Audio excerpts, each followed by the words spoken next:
Hello. This presentation addresses steel members that are subjected to tension. We'll start off with some general theory, and then we'll talk about the failure modes that are included in the AISC specification for structural steel buildings. And then we'll look at some photos and applications of tension members. Let's get started.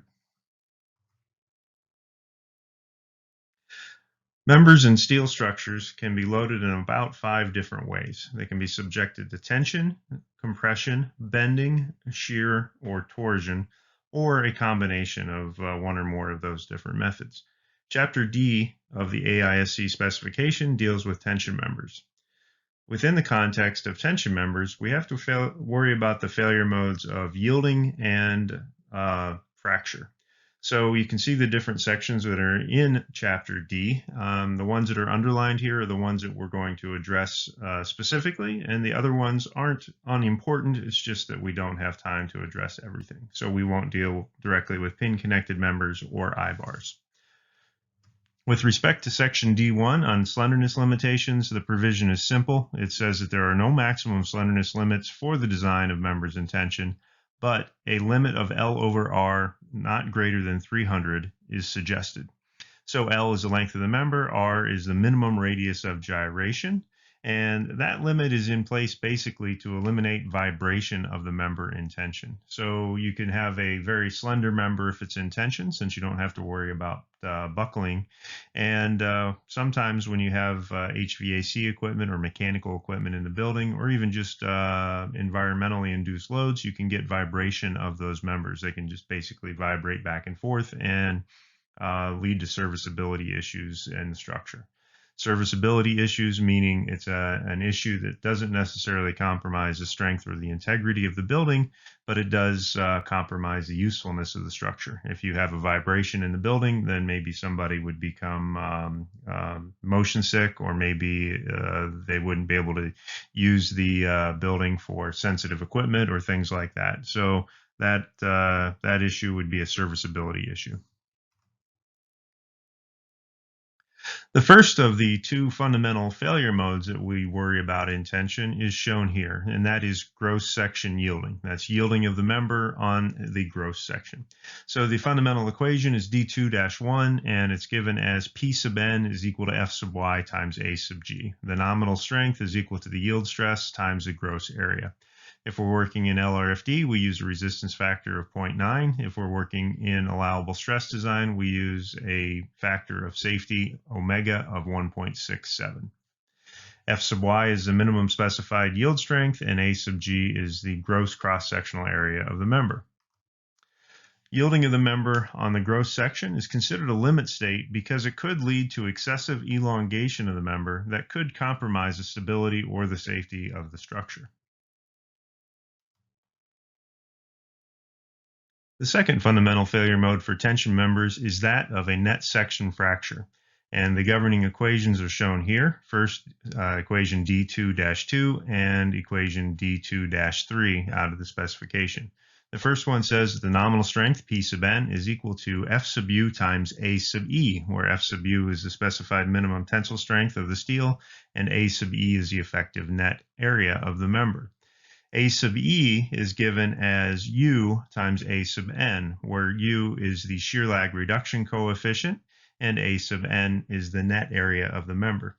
If we're working in LRFD, then phi, the resistance factor, is taken as 0.75, and omega, the factor of safety, is taken as 2.0. Rupture of the member or net section fracture is considered a limit state because if the member breaks, it's no longer able to carry load. That's fairly obvious, I think. So this is a bridge, and we're not in the business of bridges in this class, but it works. It's a good place to show an example of what a net section and a gross section is. So if you look at these members, they're all bolted to the gusset plates at their end, and they carry load from one end to the other. So let's take a closer look at one of those members. If we zoom in on one of the members of that bridge, then the area in between the ends of the member is called the gross area or the gross section of the tension member. If we look at the area of the member near the ends and we cut a section through the place where the holes were cut or drilled in order to accommodate the bolts, then those are called the net sections of the member. Now, where exactly does the net section end and the gross section begin? Well, a typical rule of thumb would be that if you are further than one major dimension of the member away from the connection, then you're in the gross section. So the major dimension of this member would be the depth, which would probably be 12 or 14 inches. So if you're 14 inches away from that first line of bolts, then you're probably in the gross section of the cross section. And that's important because in the gross section, we assume that we have a uniform distribution of stress. And when that stress reaches the yield stress, then we have the limit state of yielding. At the net section, however, there are some stress concentrations. But when we say that when we reach the tensile stress on the net section or the effective net section, then we've reached the rupture strength of the member. So this slide illustrates the idea that at the gross section, shown over here at this location here, we have basically a uniformly distributed stress. But on the net section, shown here, because of the presence of the hole, the stress trajectories or the stress flow has to go around that hole, and we end up with a concentration of stress near the hole. Now, what tends to happen is as that concentrated stress gets higher than the yield stress in the member, then it tends to flatten out. And at the point just before we're fracturing the member, we end up with a uniform distribution of stress that is at a magnitude that is about equal to F sub U, the tensile strength of the member. Out here at the gross section, the stress would be at or about the yield stress of the member when we look at failure.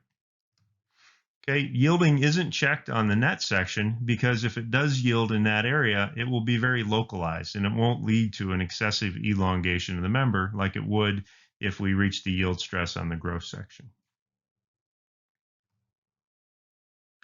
All right, so when we look at the net area or the effective net area, basically what we do is we take the gross area of the member and then subtract the area of the material that was removed to accommodate the bolts that are used in the connection. So here's a bolted tension member. It would be loaded at its bottom. So you would have some type of a tension load down here like that. And fracture or rupture would tend to occur at the first row of bolts like that. So if we're using bolts that are up to and including 7/8 inch in diameter, then the effective hole diameter is going to be equal to the diameter of the bolt plus a 1/16 of an inch plus a second 1/16 of an inch. The first 1/16 of an inch accommodates bolts that counts for holes that are a little bit larger than the diameter of the bolt. So structural bolts start off at a 1/2 inch diameter and increase in size by increments of 1/8 of an inch all the way up to 1.5 inches in diameter. And if we tried to drill the holes or make the holes the same diameter as the bolt, we would never get any of the bolts in the holes because the holes from the different plies wouldn't line up. So at a minimum, we make our holes at least a 1/16 of an inch larger in diameter than the diameter of the bolt. But for bolts that are 1 inch and larger, we allow a little bit more room. We allow 1/8 of an inch larger for the hole than the diameter of the bolt to allow for things like fit up and constructability. So we add a 1/16 of an inch or 1/8 of an inch to account for the fact that the hole is actually larger than the bolt. And then we add that second 1/16 of an inch to account for damage during fabrication. If we're drilling, we can possibly create some notches or imperfections around the perimeter of the hole. If we're punching, then we certainly will create some imperfections around that hole. All right, so for all bolts, regardless of the diameter, we could say that the effective diameter of the hole is equal to the actual diameter of the hole plus a 1/16 of an inch. And this table out of Chapter J of AISC says that gives us the diameters of the holes and the dimensions of slots. So Chapter D is where we're at for tension members, but when we look at the size of the bolt holes, we need to go to the chapter that deals with connections, and Chapter J deals with connections, so that's why we find ourselves referred to Chapter J. So in this table, you see that we have a standard hole that is just a little bit larger than the diameter of the bolt. We have an oversized hole, we have short slots, and then we have long slots as well. So you can take the dimensions of these different types of holes. They're all referred to as holes, regardless of whether it's actually a circular hole or a slot. And then we can add that extra 1/16 of an inch on to account for fabrication imperfections. And then this slide shows each of the 4 hole types that we can use as structural engineers. You have the standard hole in the upper left that's just a little bit larger than the diameter of the bolt. We have a short slot on the upper right that accommodates a little bit of fit up or tolerance in one direction. We have an oversized hole on the lower left that accounts for a little bit of fit up or tolerance in both directions. And then we have the long slot on the lower right, which accounts for quite a bit of tolerance in one direction only. Now, where which holes are permitted in which cases is a subject of another lecture. But for right now, all we care about is the amount of material that's lost when these holes are made. In other words, how do we calculate the net section of a tension member? All right, what happens if our fasteners aren't exactly in a rectangular pattern? What if they're staggered, like this, for example? So in this case, we're going to look at this member in tension. So there's a tension load applied at the bottom like that. And in this case, the fracture might very well occur along that line shown is a red dashed line. So how would we calculate the net area in that case? Well, we would take the full width of the bar. We would subtract out the material lost when the holes were drilled or punched, and then we would add back in the quantity S squared over 4G for each of the diagonal segments. Now in this, S is the bolt spacing, which is taken in the direction parallel to the load, and G is the bolt gauge, which is taken in the direction perpendicular to the applied load.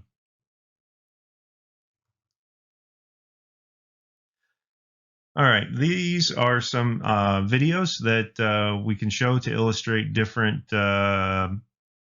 failures in tension. We did some studies in the high bay lab some years ago. On the left, we have just a piece of bar stock that's made out of A36 steel, and on the right, we have a T that is made out of A992 steel.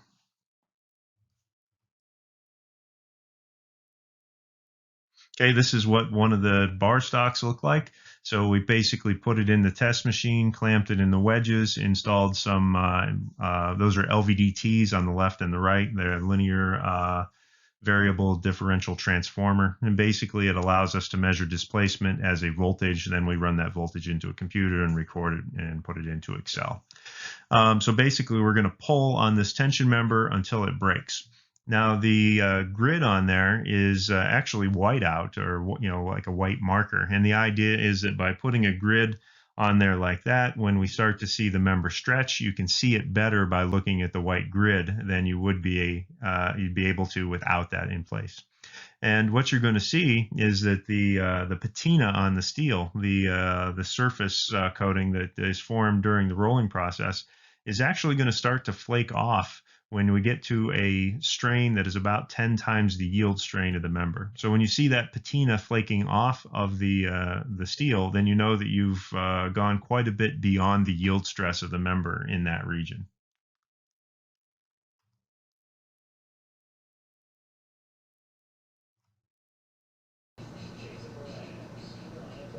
All right, so we're getting ready to start the experiment at this point.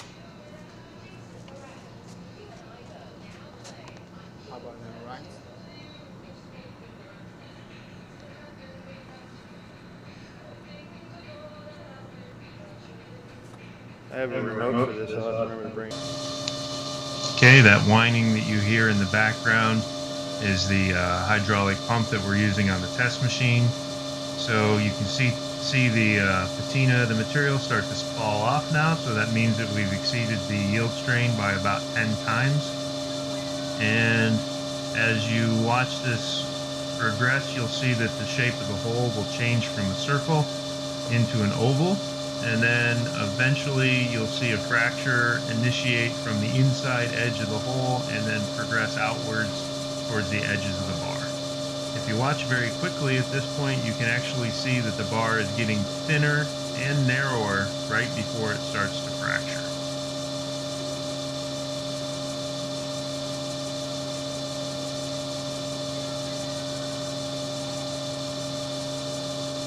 Okay, you can see it's getting quite a bit narrower now and even thinner, and we're just about ready to break.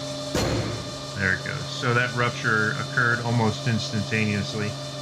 You'll see it a little bit differently in one of the other videos.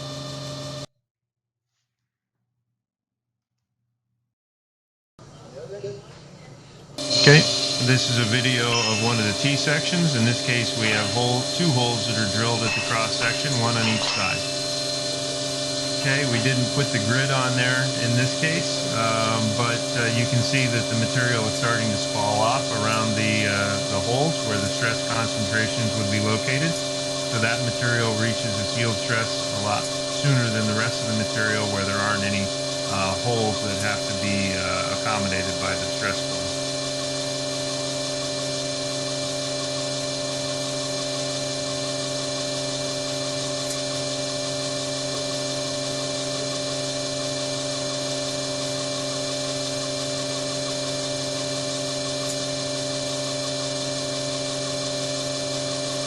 Okay, there's a little bit of yielding going on over the entire length that we can see in the video, but you can see where the fracture is going to occur. You can see the material outside the bolt holes has failed, and then the rest of the material is going to rupture just like that.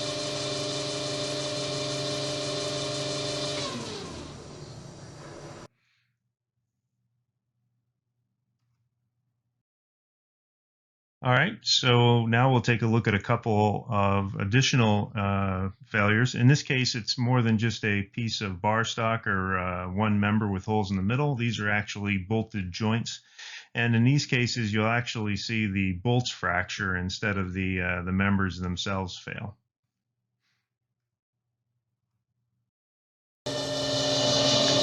This experiment, or this specimen rather, is basically just a lap splice. So we have two pieces of plate that are lapped over each other with 5 holes, and then we put 5 bolts, one in each of the holes, subject it to tension until we either get a fracture of the plate in tension or we get a failure of the bolts in shear. They'll probably fail on fracture because they set it up there. In fact, I will 5 bolts. Because you set it up with video you have.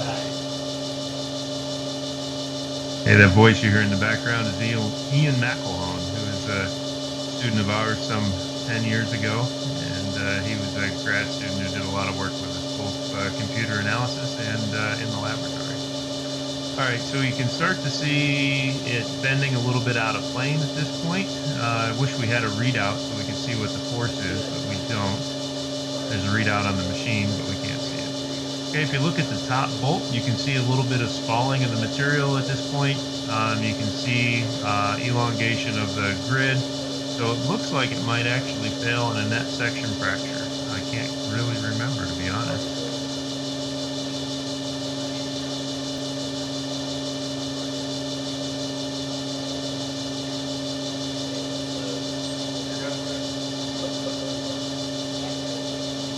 Okay, it looks like all the stress is concentrated at that top bolt, and if we could see the bottom plate from the back side, then we would probably see the same behavior on the back side of the specimen as well.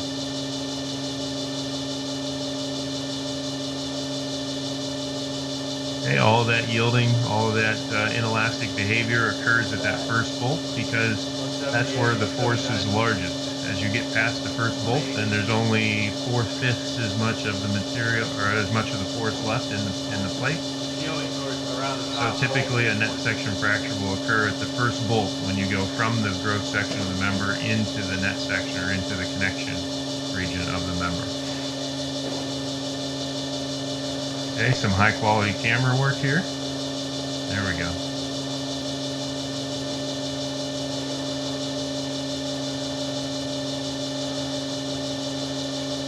We got those ropes around the top of the tension member so that when it breaks, it doesn't fall to the bottom of the machine and damage our instrumentation.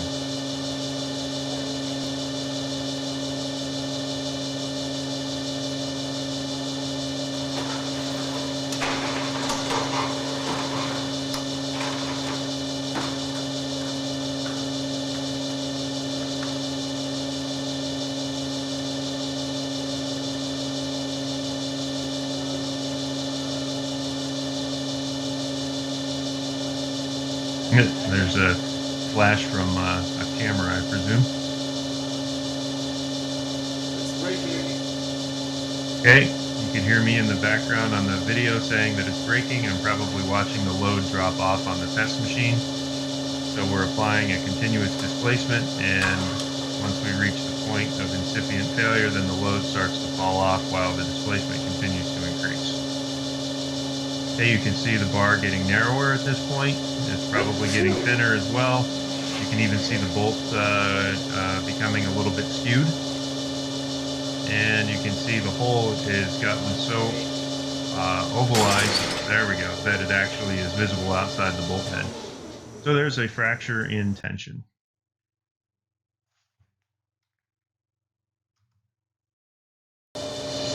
Okay, this is a similar.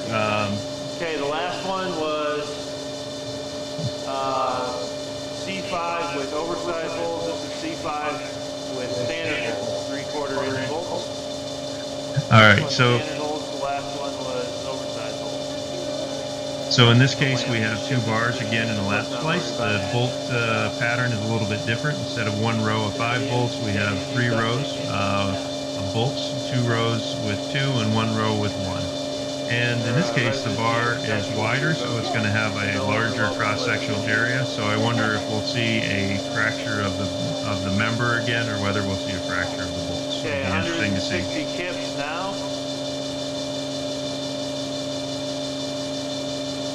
170.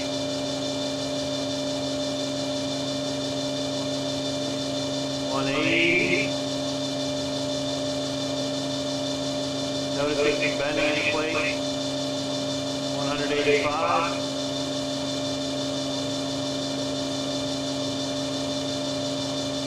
190.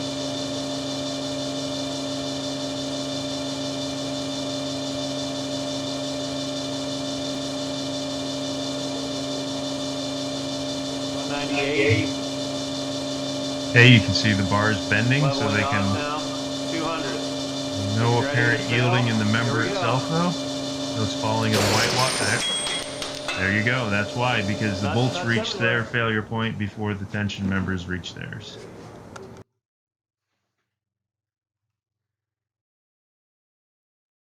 The next topic in our discussion is that of shear lag. We have A sub n, the net area of the member, and we have A sub e, which is the effective net area of the member, and the difference between the two is the shear lag reduction coefficient U.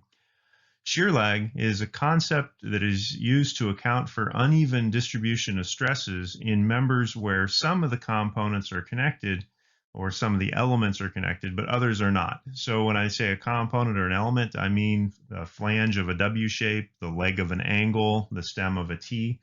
So if you have a W shape, for example, it wouldn't be uncommon for 2 flanges to be connected to the gusset plates, but maybe the web of that W shape to remain unconnected.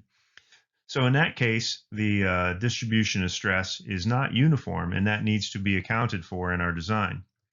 So generally, as the length of the connection increases, the shear lag effect decreases. As the connection gets longer, then there's a larger opportunity for redistribution of load, and the effect of shear lag is mitigated or reduced. Okay, the reduction coefficient U is applied to the net area of the bolted member and to the gross area of welded members. And for tension members where the tension load is transmitted directly to each of the cross-sectional elements by fasteners or welds, then U is taken as 1. So in that case, in the cases we've looked at so far where we have the bars or the plates, then there's only one element in the cross-section. It is by default connected, so U in those cases is equal to 1. If we have an angle that's used as a tension member and only one of the 2 legs is connected, then in that case we would have a value of U that is less than 1. Okay, consider this as a channel, for example. This channel is subjected to tension, and it's welded to some type of a plate here on the right, and let's call that a gusset plate. So as we subject this channel to tension, the load that's in the 2 flanges, let's see, get the pen, the load that's carried out here in this region has to actually make its way down out of that flange and into the web before it can be transferred into the gusset plate through that weld. And so if you look at a cross section back here, then that cross section isn't 100% effective because the flanges of this channel are unconnected. In fact, if we zoom in a little bit, you can see the stress contours here. So an orange stress is higher than the green stress. So you can see that there's a non-uniform distribution of stress at the net section. That indicates that the flanges are not 100% effective in that region because they're not connected directly to the gusset plate. So in this case, we would have a shear lag reduction problem or an issue, and we would account for that using U, a shear lag reduction coefficient. And that value of U would be less than 1 to account for the fact that the member is less than 100% effective.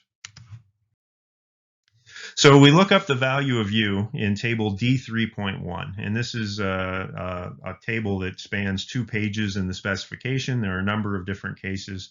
Case 1 is the default when the tension is transmitted directly to each of the cross-sectional elements, like the case of a bar, for example, that's used in tension, then U is equal to 1.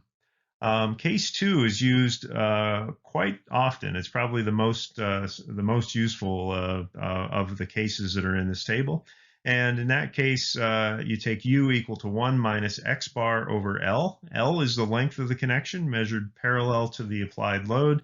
And X bar is defined as the connection eccentricity. And basically, it's the distance from the fang surface of the connection to the centroid of the tension member. What is a fang surface? It's basically the surface that comes into contact between the different plies that are connected. So, for example, if we look at an angle bolted to a gusset plate, it's the surface of contact between the leg of the angle and the gusset plate. Okay, then we have cases 3 and 4 shown here, and then on the following slide. And then on this slide, we have cases 5, 6, 7, and 8 that are shown as well. So cases 5 and 6 deal with hollow structural sections that are connected to gussets. And then 7 and 8 are rather crude rules of thumb that you can use based on the proportions of a cross section when you don't know a whole lot of specifics about the geometry of the tension member. So in some cases, like the case of the bridge that we showed earlier in this presentation, it's not always easy to discern what the connection eccentricity is. So in the case of that bridge, we had wide flange shapes that were bolted through their flanges, but not through the web. So if you have a tension member arranged like that, you basically split that member into 2 along its axis and treat it like 2 WT sections.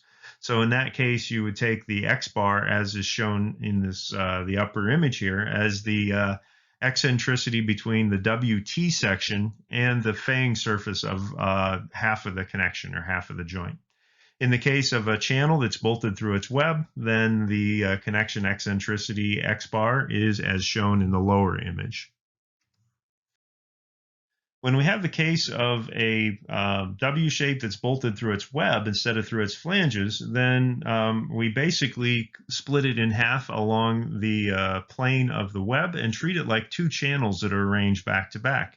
So in that case, we would have to compute the location of the centroid of that hypothetical cross-section and then take X bar as the distance from the fang surface of the joint to the centroid.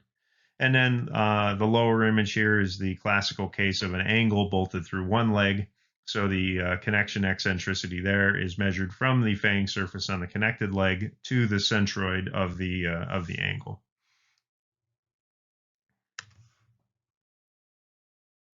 So speaking of angles, here's a table that gives us the workable gauges of the angles. So basically, the dimension along the top there is the leg size, going from a 1-inch leg all the way out to a 12-inch leg. And then we have the values of G and G1, G2, G3, and G4 that are given. So basically, we have to allow for entering and tightening clearances on the bolts. We have to be able to get the bolt in. We have to be able to get a washer on the bolt in most cases. We have to be able to get a wrench on the bolt to tighten it. And if the bolts are spaced too closely, or if the bolts are spaced too close to the opposite angle, then we can't get the bolts in. So this table out of the AISC manual gives us a means of determining what the workable gauges are. So as an example, if you had a 4-inch angle leg, you wouldn't be able to get more than one bolt in, and that one bolt would be spaced 2.5 inches away from the heel of the angle. If you had a 6-inch angle, then if you had one bolt in one leg of that angle, then it would be located 3.5 inches away from the heel, but you could fit two in, and in that case, you would have the first bolt at 2.25 inches in from the heel of the angle, and then the next bolt would be 2.5 inches in from the first bolt. So here are some practical examples of tension members. This is a mezzanine level in a building that I was able to access and take pictures of during construction. And you can see in this case that the mezzanine level, let me get my pen here, the mezzanine level is this level here or this level here. It's actually being suspended from the floor above. So this member here is being loaded in tension like that, and this member over here is being loaded in tension like that. So those are examples of tension members. Another example of tension that's probably more common than the mezzanine in the previous slide is the case of braces. So in this case, we have a chevron bracing configuration. And if we had a case where a lateral load, say wind, is applied acting from left to right, then the braces that are shown circled here would be acting in tension. On the other hand, if we had wind blowing from right to left instead, then the opposite braces would be acting in tension. Okay, here's some tension bracing or some bracing in the high bay lab. You guys have probably all seen this. These are just single angle bracing members, and these aren't there to carry wind. Instead, they're there to brace the frame against the dynamic effects of the crane.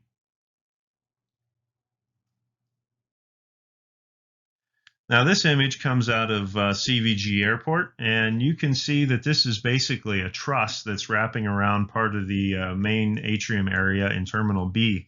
And there are members that are going to see tension here as well. How do I know that they're in tension? Well, they're too slender to be compression members. So there's probably a force coming down like this that is causing tension in that member, and force coming down like this that is causing tension in that member as well. So it's interesting, let me erase that ink, that there's two different types of joints here. There's a bolted joint here and a welded joint here. So for the bolted joint, we would say that the gross section of that member is up here, someplace well away from the end of the member, and the critical net section is probably through that first bolt there. Now there might very well be a pair of angles here. I can't quite see behind, but I suspect that there are two angles. And so we would treat each angle separately carrying half the load, or we could treat them together carrying the full load. Right. Now, if we look over here at this other angle, it's a similar situation. We have the gross area up here, and down in this region here, we have the net area.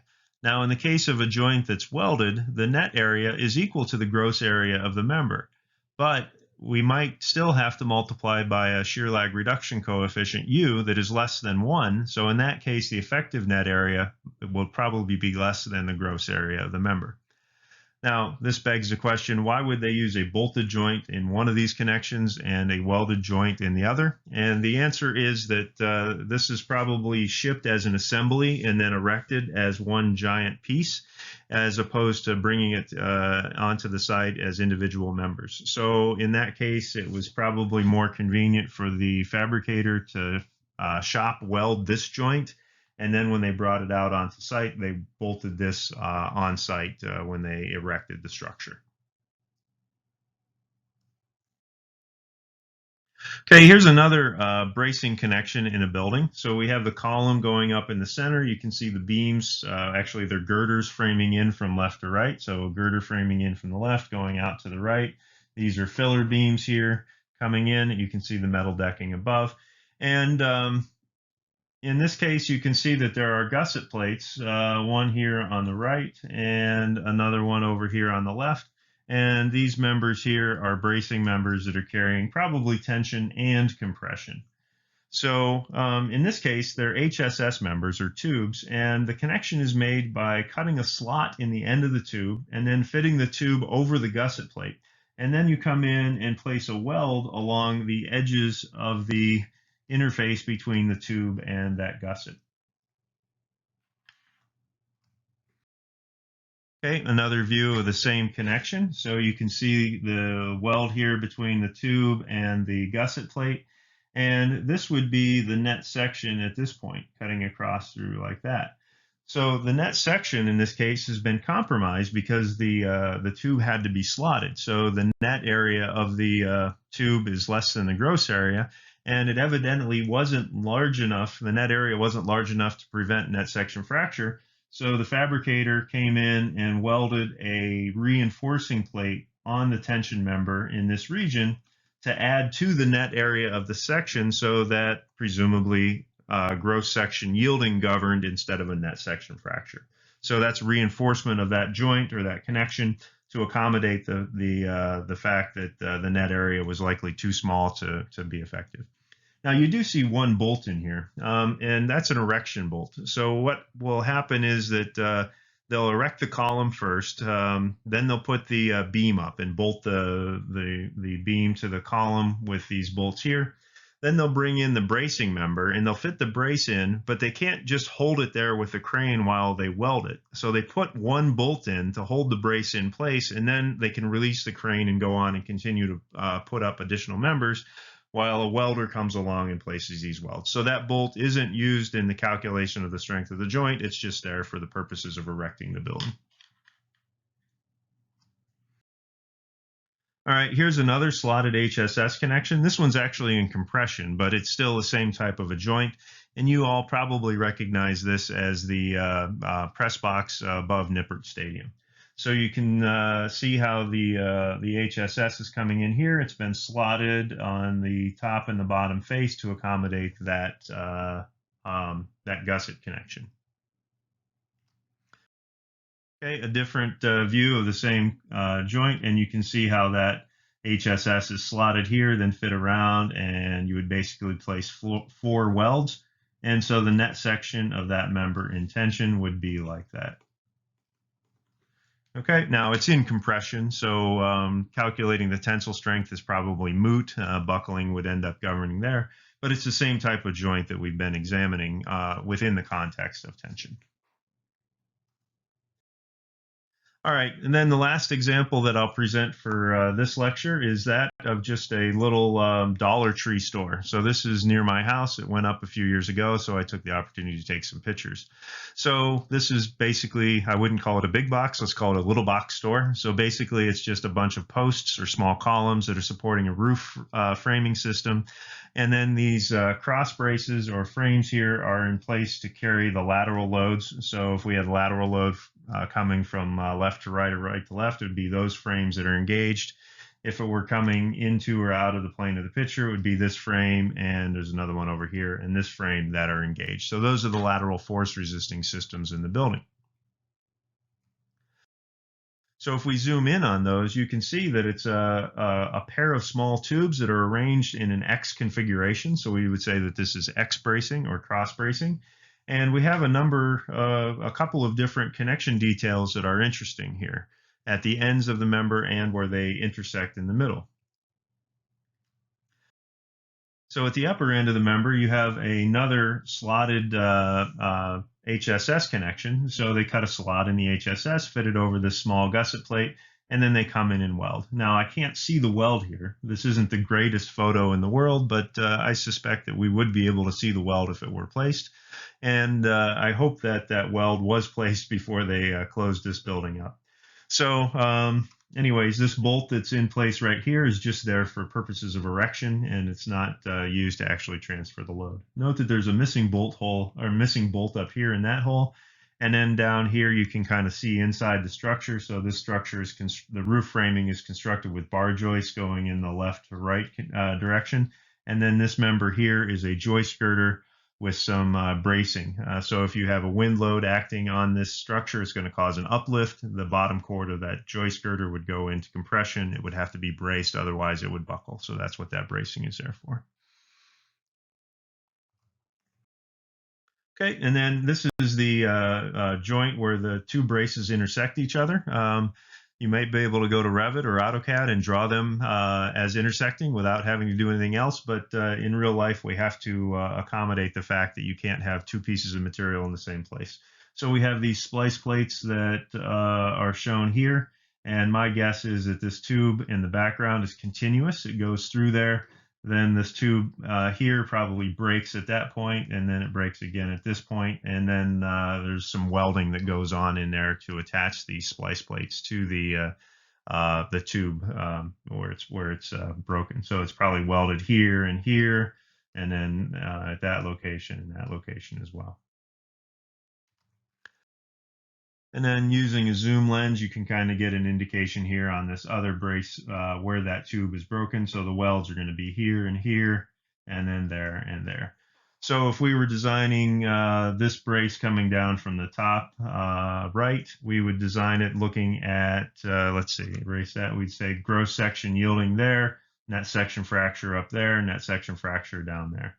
If we're designing the opposite brace, we would look at gross section yielding there or there, and we would look at a net section fracture there, there, there, and there. All right, so that brings us to the end of this presentation. So hopefully you have an idea of the fundamental failure modes of members in tension. So the next step would be to work through a series of example problems to illustrate the concepts that we've tried to describe in general terms. All right, thanks a lot, and we'll see you again soon.